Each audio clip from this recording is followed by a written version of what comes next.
আচমকাই বিস্ফোরণ ঘটে গেল অর্জুন দাস কারখানায়। আহত 8 শ্রমিকদের ভর্তি করা হয়েছে হাসপাতালে। শনিবার সন্ধ্যায় ফের বিস্ফোরণ ঘটে গেল বাঁকুড়ার বড়জোড়ায়। অর্জুন দাস কারখানার এই চুল্লির বিস্ফোরণের ফলে আহত হন 8 জন, যার মধ্যে 2 জনের অবস্থা খুবই আশঙ্কাজনক। স্থানীয় সূত্রে খবর, এদিন সন্ধ্যায় আচমকাই এই চুল্লিতে বিস্ফোরণ ঘটে, যার ফলে 8 জন আহত হন।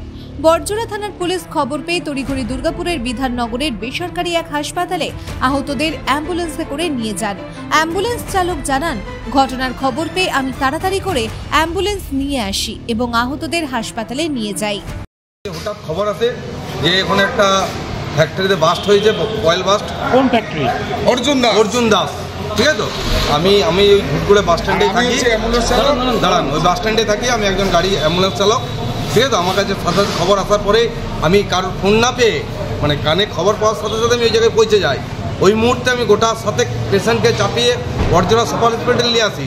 ঠিক আছে, কিন্তু আমার বলার বক্তব্য একটাই, ওই প্ল্যান্টে কোনো অ্যাম্বুলেন্স বা কোনো গাড়ি ওই মালিক ব্যবহার করে না।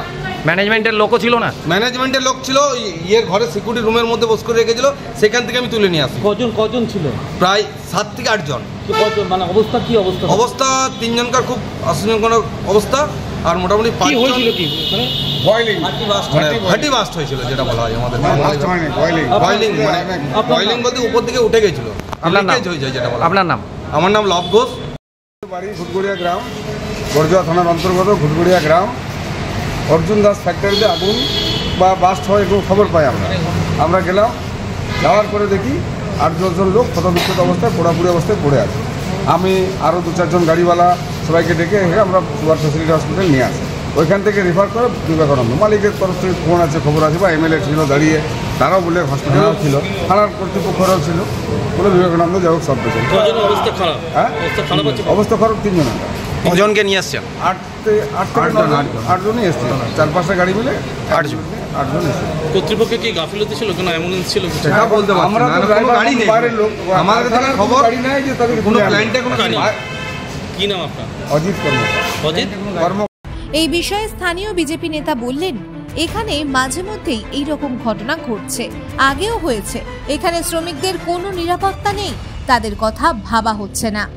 বড়জোড়া শিল্পাঞ্চলে বারবার এই দুর্ঘটনা ঘটেই চলেছে। শ্রমিকরা বারবার ধরে গুরুতর আহত এবং নিহত হচ্ছে। একাধিক কারখানাতে এই ধরনের ঘটনা ঘটছে, আজকেও তার ব্যতিক্রম ঘটেনি। একটি বড়জোড়া বেসরকারি কারখানায় ভাটি বাস্ট হওয়ার ফলে শ্রমিকরা গুরুতরভাবে আহত হয়েছেন এবং এইখানে দেখা যাচ্ছে যে কারখানা কর্তৃপক্ষের উদাসীনতা এবং তাদের নিরাপত্তার অভাব রয়েছে শ্রমিকদের ক্ষেত্রে, তার ফলে এই দুর্ঘটনা ঘটছে। এবং এর সঙ্গে তৃণমূলের শাসক দলের নেতানেত্রীরা ওতপ্রোতভাবে জড়িয়ে তারা সেখানকার তোলার রাজনীতি করছে, শ্রমিক নিরাপত্তার কথা ভাবছে না।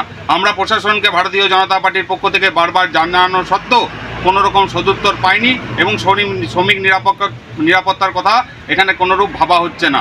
শ্রমিকদের নিরাপত্তার বিষয়ে যাতে আলোকপাত করা হয়, তার জন্য আমরা ভারতীয় জনতা পার্টির পক্ষ থেকে দাবি জানাচ্ছি এবং যে সমস্ত শ্রমিকরা আহত হয়েছেন তাদের সঠিক ক্ষতিপূরণের দাবি জানাচ্ছি। সোমনাথ কর, ভারতীয় জনতা পার্টি। এই ঘটনার বিষয়ে বড়জোড়ার তৃণমূল বিধায়ক বলেন, সন্ধে 7টা নাগাদ এই কারখানায় এই দুর্ঘটনাটি ঘটে। গরম লোহা আমাদের লেবার ভাইদের হাতে পড়ে যাওয়ায় তারা গুরুতর আহত হন। আজকে বড়জোড়া ব্লকের ঘুটগুড়িয়া অঞ্চলে অর্জুন দাস যে ফ্যাক্টরিটি রয়েছে ফেরো, অর্জুন দাস অ্যান্ড সন, 6:45 নাগাদ যে লেবার ভাইরা ভাটিতে কাজ করেন, আমাদের লোকাল ছেলেরা কাজ করেন, ভাটিতে উদ্বৃত্ত যে গরম লোহা সেটা পড়ে যায়। তাতে 8 থেকে 9 জন সিরিয়াস অবস্থা।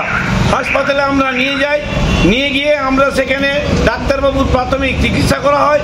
এরপর সকলের সহযোগিতায়, প্রশাসনের সহযোগিতায়, থানার সহযোগিতায়, হাসপাতালের সহযোগিতায় আমরা তাদের বিবেকানন্দ হাসপাতাল বা অন্যান্য আরও উন্নত মানের হাসপাতালের কর্তৃপক্ষকে ট্রিটমেন্টের জন্য আমরা তাদের নির্দেশ দিই বা অনুরোধ করি। তারা দেন ইন্ডিয়ার বিবেকানন্দ হাসপাতালে তারা নিয়ে গেছে। আমরা তাদের দ্রুত সুস্থতা কামনা করি এবং আমরা ফ্যাক্টরি ম্যানেজমেন্টকে সরকারি মাধ্যমে বলতে চাই যে প্রত্যেকটা ফ্যাক্টরিতে যেন অ্যাম্বুলেন্স, পরিমাণ মতন জল, এগুলো যেন অবশ্যই থাকে। তার মানে কিন্তু আমরা সবাই মিলে অসুবিধার মুখে পড়বো বা আইন অনুযায়ী ব্যবস্থা নেওয়ার জন্য অনুরোধ করব। Bureau report BN1 Bangla.